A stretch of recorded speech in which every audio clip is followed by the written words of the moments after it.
Hello one and all, this is Soulful Lordy, James Bullock, once again with another video game first impressions. This time around, Streets of Rage 4 for the PS4, Xbox One, Nintendo Switch, and PC. Streets of Rage 4 is the return of the Streets of Rage franchise after lying dormant for over 20 years. The 2.5D side-scrolling beat-em-up that was one of the masterpieces when it came to the Sega Genesis era, when it came to the 16-bit era. And this game does that in spades as well. You get to play as one of the 4 initial characters throughout the story mode that lasts around 2 hours, give or take, depending on if you're playing by yourself or with a friend, be it online or locally. Now that might not sound like a lot of time to invest into the game, but there are a lot of options when it comes to completion. Each character has a variance when it comes to speed, when it comes to agility, and most importantly when it comes to special maneuvers. Every character can jump, every character can pull off a series of combos by hitting the standard strike button, but each character has specific special maneuvers. Axel, for example, specializes in increasing his combo speed and efficiency when you utilize his special attack. The special attacks are solely connected to the health of each character, so when you utilize those special attacks, they actually deplete your health. Now, to be a little bit more forgiving, there is an opportunity for the player to restore that health as long as they hit an enemy with a standard strike right afterwards. But if that enemy hits the character before the player can successfully refill their health, then they lose that health permanently. The star attacks or the super special maneuvers that are gained at certain points by destroying objects like barrels or trash cans, or gifted to the player at the start of the level.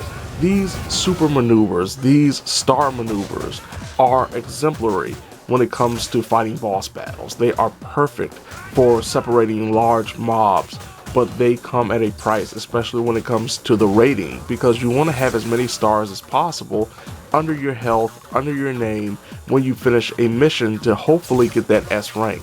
The enemy variations will definitely frustrate a lot of people. Certain enemies have unblockable attacks, certain enemies are just overwhelming and will jump and you cannot stop them, and certain enemies are just pushovers.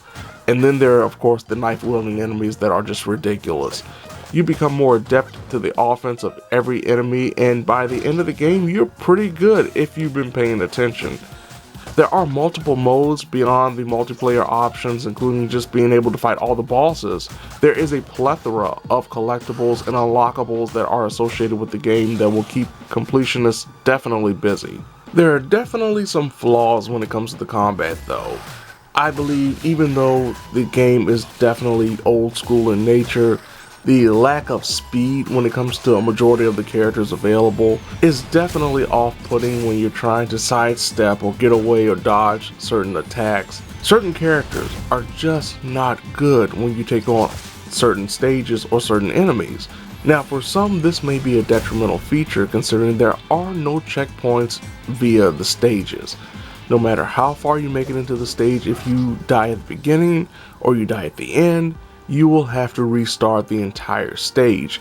Now there is something of a safety net, because with the retry option you have the opportunity to have more lives, but if you do take the offer of adding more lives so it may be a little bit less stressful, it will cut down on your overall score. I actually have encountered a few technical glitches.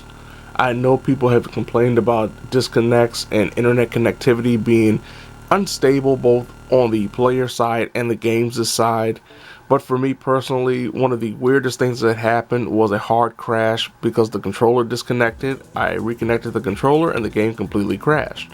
And of course the plot, which never really has been the strongest thing about the Streets of Rage franchise. This game actually had the opportunity to present something a little bit more grandiose, a little bit more memorable, and instead they went with just still shots and subtitles that are shown between stages that really doesn't add that much to the overall lore. It doesn't really feel like they put a lot of time and effort into crafting a story that would have been memorable. Even more so, I believe this game could have really benefited from voice actors, considering that there isn't that much dialogue.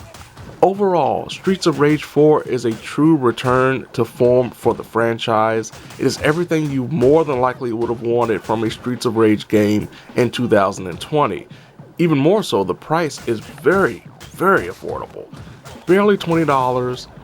And if you have Xbox Game Pass, it is completely free. So there is no reason, in my opinion, that if you're a fan of the franchise, you should not play this game. There's no reason why you shouldn't pick it up. As a old school gamer, as a Sega Genesis guy, as someone that enjoyed the franchise, this is definitely worth your time and money. So there you have it. This has been Soulful Lordy, James Bullock, once again with another video game first impressions. Streets of Rage 4 for the PlayStation 4, Xbox One, Nintendo Switch, and PC. Now if you don't mind, I have a crew of very mean looking individuals staring me down.